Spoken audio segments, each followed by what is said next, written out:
Lah, baru saya faham orang tua main damula teruk pun. Dia main damula kan, penuh perasaan, menjerit dia kalau kena ular tu. Kalau ular pula, dia kata, tangguh, dia kata kan. Tapi tak ada siapa pun memikirkan kenapa orang dulu buat permainan game damula tu. Tak ada orang fikir. Rupanya game damula tu ada kena-mengena dengan kehidupan kita, ada kena-mengena dengan career kita. Ada orang baru kerja tak berapa tahun dah naik tangga kan. Tengok ada orang tu main dia jajak tangga lah, sedap betul, nasib dia baik betul, tangga tangga lagi. Yang seorang tu kejap-kejap ular. Allah, ular lagi. Allah, dia macam malu tengah orang yang dia main. Allah, nampak ular. Lepas tu kawan siap gelak, ular lagi tu kan, ular. Yang seorang tu pula tangga tak, ular tak, dia melangkau. Benar. Allah, bila kat tangga dia langkau, kat ular dia langkau, tapi perjalanan dia smooth lah, dia tak ke belakang. Cuma masalah dia dekat 98. Sampai 900 mundur balik kan. Sampai 900 mundur balik. Tak habis-habis. Dia istiqamah dah awal tadi, tapi dia istiqamah mundur. Tengok kawan makin dekat ni kan. Macam tu kat career kita, kan kehidupan kita kan. Macam tu juga. Ada orang baru kerja dah naik pangkat. Sebab apa? Bukan salah bos. Bos ingat buat keputusan sendiri dia seorang aja ke nak naikkan pangkat orang? Dia ada board dia, bincang dan mesyuarat. Kenapa dia dah bincang, orang ni cadang ni.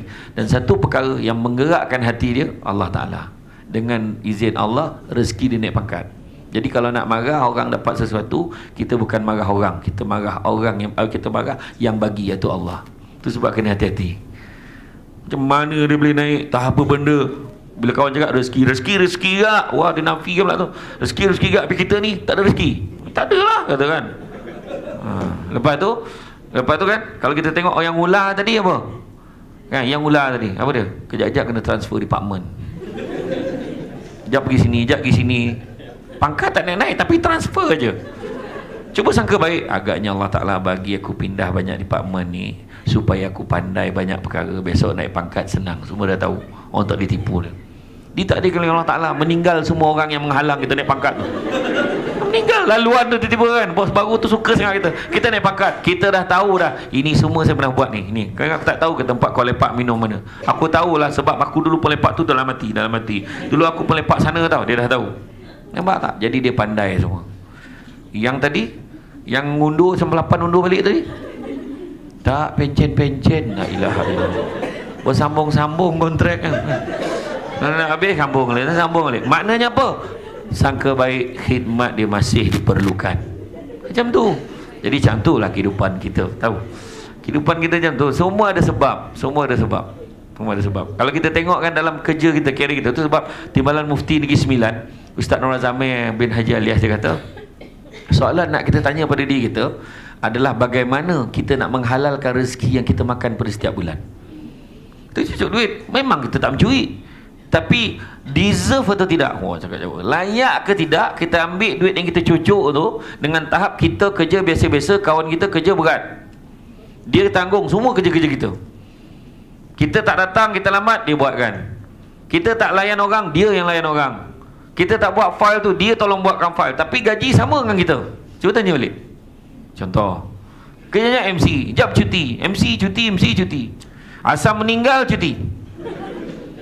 Tak kira, habis betul. Memang tragis dah kisah keluarga ni, sebab dah hampir semua meninggal lah. Sampai satu tahap jiran lorong rumah dia meninggal pun dia cuti. Terpaksa sebab dah tak ada orang lagi untuk dimeninggalkan.